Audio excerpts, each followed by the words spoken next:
복받은 가정이라는 제목으로 함께 은혜를 나누고 싶습니다. 우리는 5월을 특별히 가정의 달로 지킵니다. 옛말에 과화만 사성이라고 하였습니다. 가정이 화목하면 모든 일이 다 잘 된다는 뜻입니다. 가정은 정말 중요하죠. 코로나로 온라인 재택근무가 늘어나면서 직장과 일터와 교회보다는 집안에 머무는 시간이 훨씬 많아졌습니다. 여러분 돌밥이라고 들어보셨죠? 돌아서면 밥. 예, 준말입니다. 아내들이 특별히 수고가 참 더 많아지게 되었는데요. 모쪼록 이 가정의 달에 하나님을 경외하는 믿음을 가지고 복받은 가정이 다 되시기를 소망합니다. 가정과 가족은 세상에 무엇보다도 소중합니다. 하나님께서 인간에게 최초로 가정을 만들어 주셨습니다. 가정은 인류가 지킨 가장 아름다운 공동체이죠. 인류 역사상 숱한 조직들이 등장했다가 사라졌지만 가정은 여전히 남아있어서 사람들에게 지대한 영향을 미치고 있습니다. 국가가 인간이 갖는 정치, 경제적 안녕과 질서를 위한 어떤 조직이라면 가정은 사적인 생활에서 평화와 행복을 만들어주는 공간입니다. 가정을 이루는 가족은 대부분 혈연관계로 맺어져 있죠. 그래서 사람들은 가족을 아주 매우 소중하게 생각합니다. 피를 나는 가족은 모든 공동체의 기본 구성원이 되고 떼려야 뗄 수가 없죠. 지금은 이제 국제 결혼이 매우 흔한 시대로 지구촌이 하나가 된 글로벌 시대라고 볼 수 있습니다.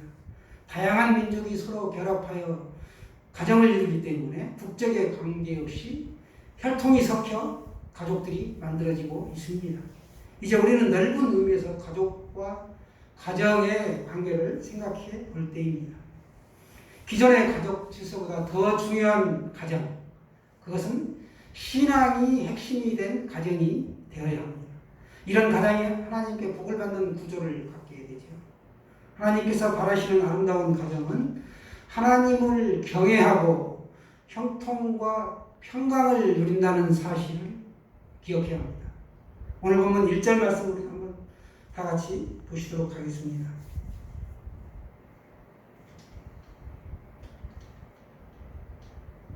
시작.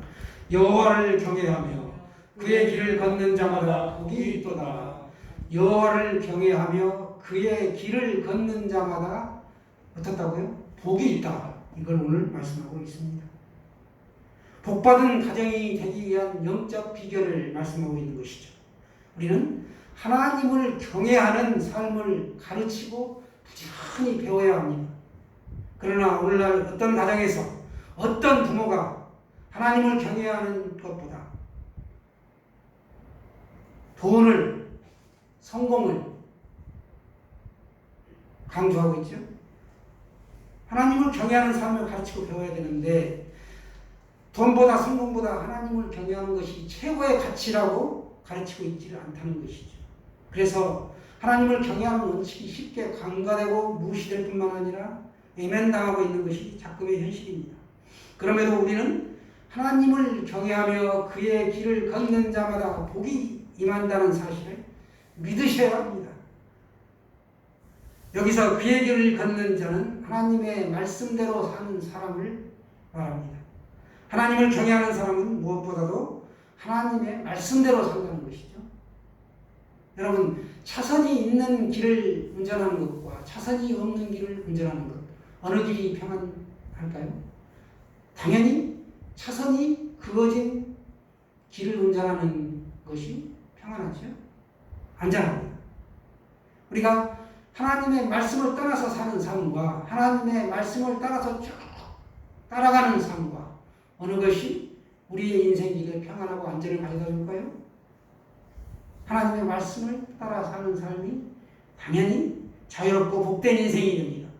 하나님을 경외하는 신앙이 복된 가정을 만들어가는 유일한 원리라고 오늘 1절에서 말씀하고 있습니다.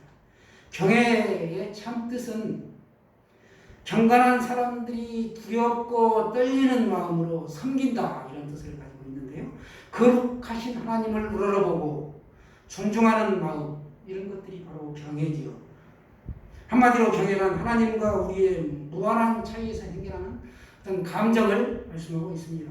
그렇게 모세는 시내산에서 하나님의 영광이 임하자 내가 심히 두렵고 떨린다라고 고백했습니다.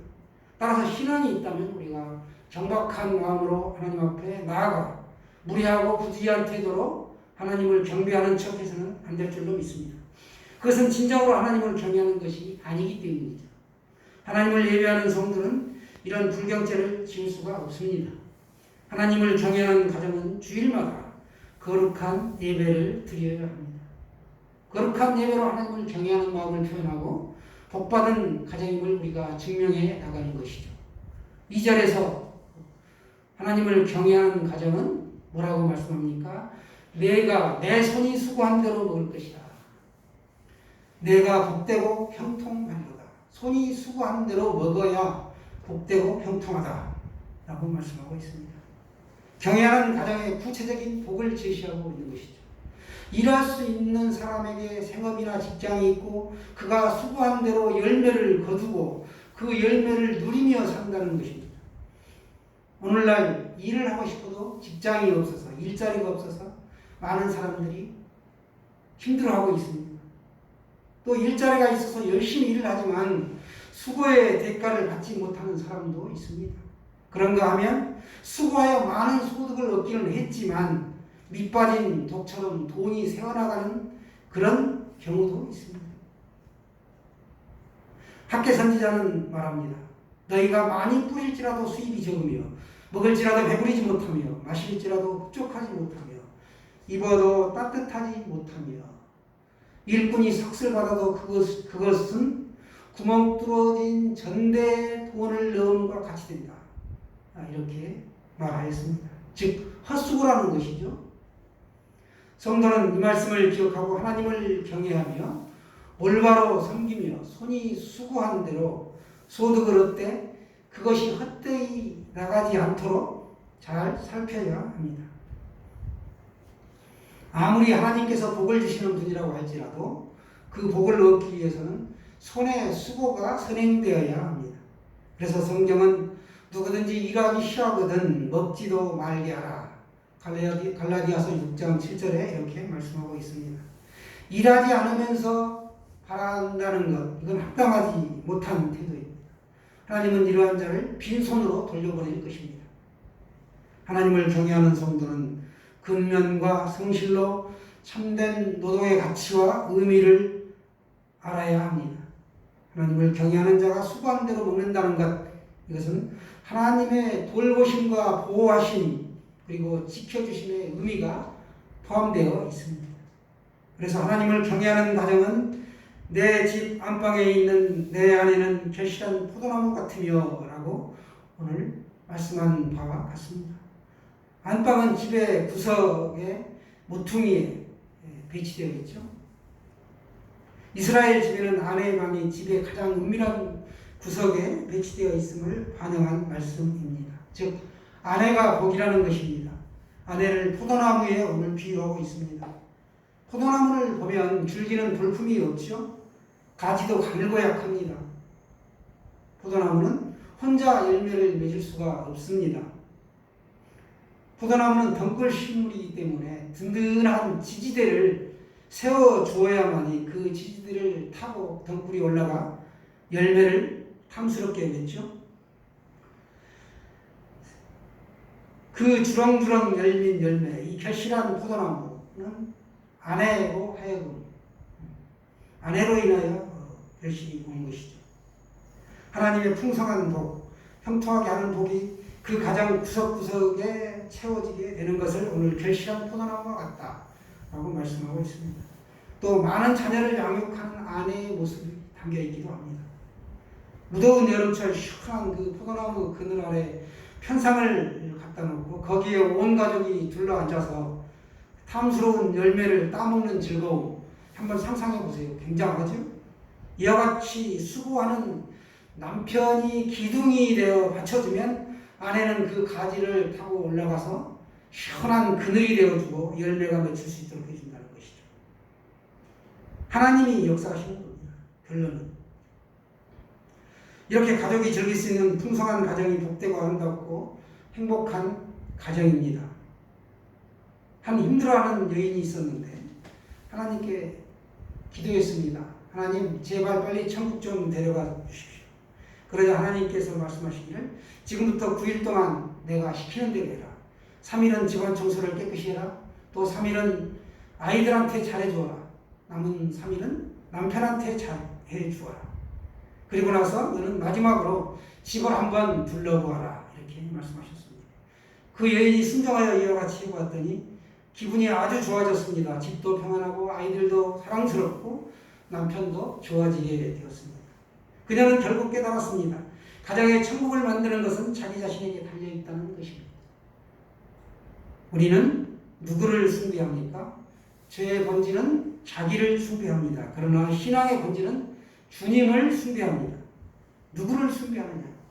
내가 중심이냐? 하나님이 중심이냐? 하는 것이죠. 여기에 행복과 축복의 비결이 있습니다. 내 식탁에 둘러앉은 자식들은 어린 감람나무 같으리로다. 아멘입니까? 자녀의 복을 말씀하고 있습니다.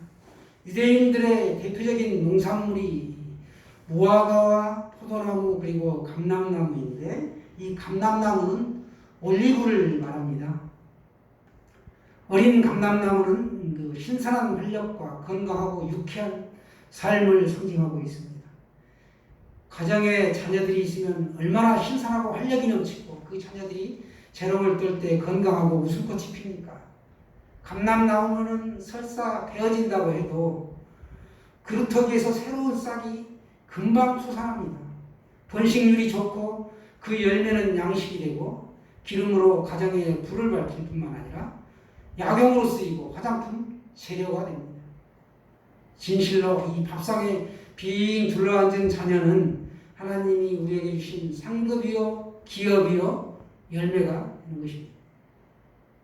한 가정은 부모가 나이 들어 죽어 세상을 떠나도 그 자녀들이 자라서 대대로 그 가정의 혈통이 존속되지요.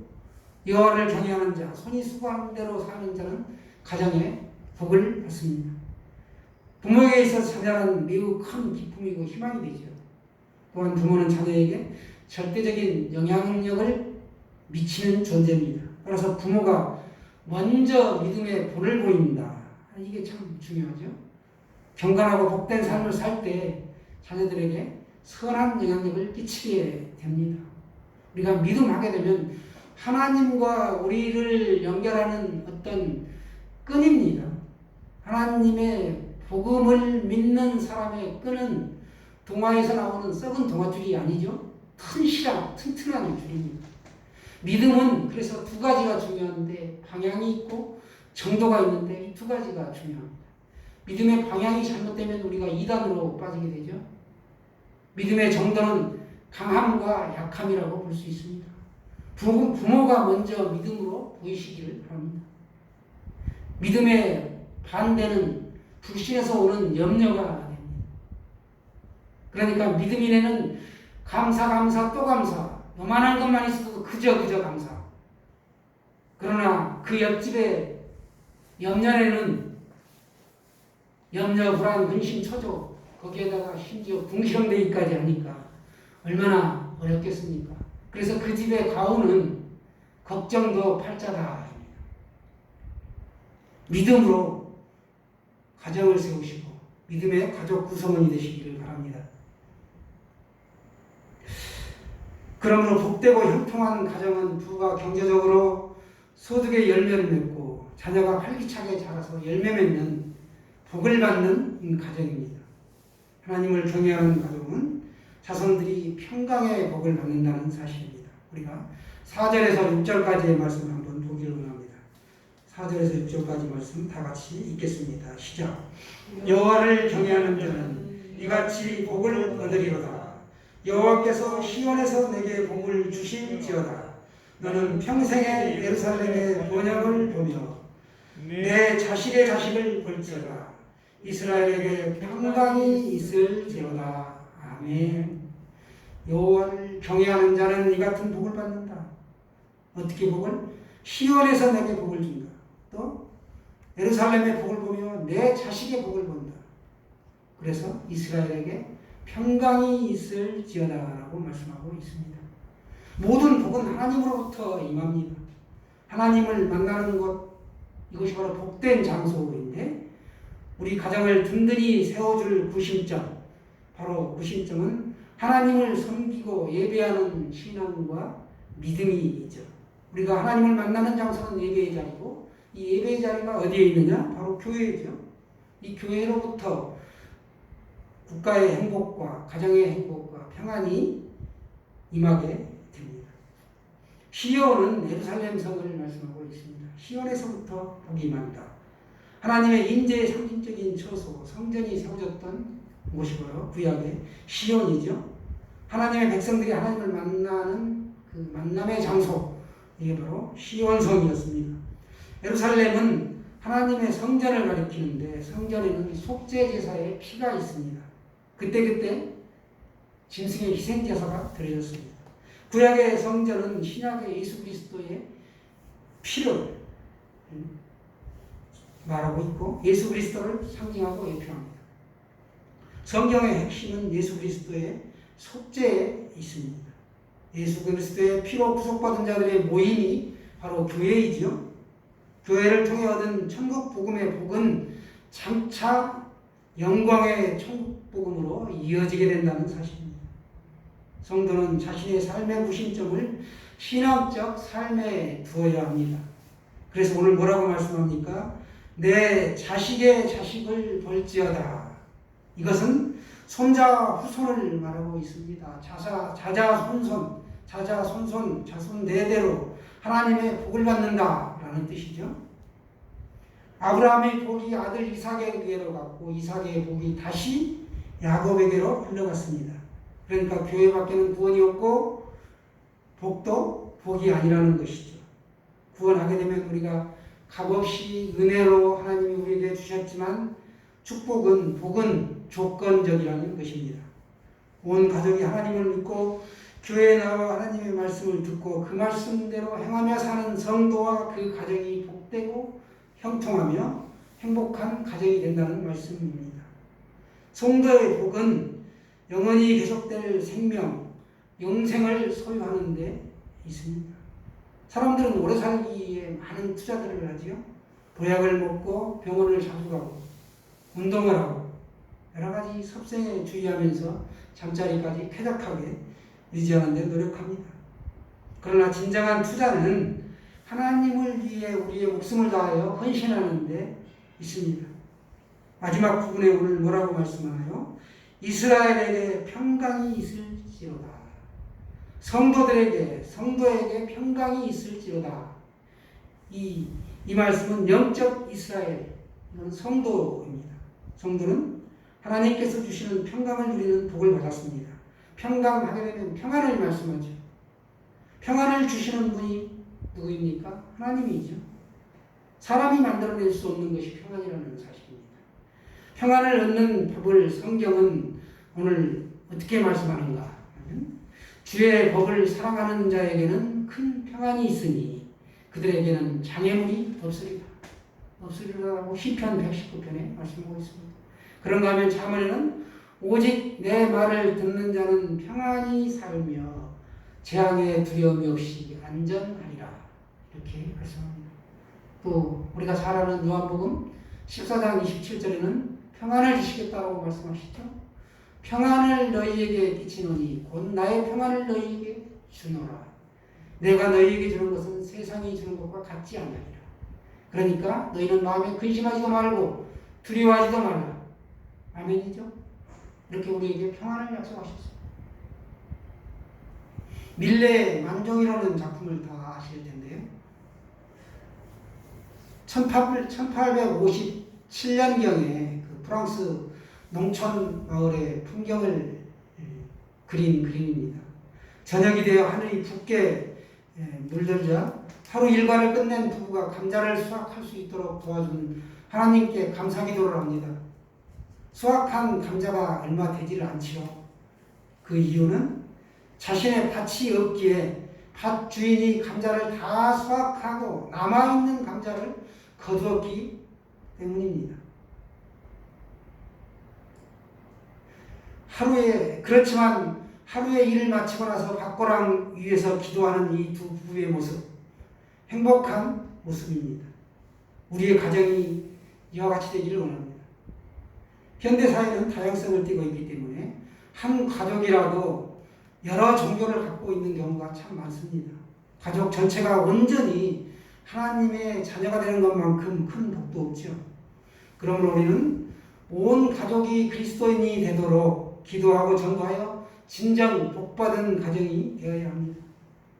하나님에게 받은 이런 평강의 복을 우리가 자손 만대 다 누릴 수 있어야 하겠습니다. 사람들이 인생에서 추구하고 소망하는 것은 물질이고 또 가정의 안녕과 평강과 장수의 복이 대부분입니다. 이런 것들을 추구합니다. 그러나 믿음의 조상 아브라함은 더 나은 본향을 사모했고 사도 바울은 우리의 시민권은 하늘에 있다 했습니다. 또한 사도 요한은 새 하늘과 새 땅을 보고 간증했습니다. 사랑하는 여러분, 하나님을 경외하며 하나님의 길로 우리가 행하며 반드시 복받는 가정으로 자자손손 신앙의 유산이 쭉 계승되기를 축원합니다. 준비하신 님을 찬송을 부르게 드리시겠습니다.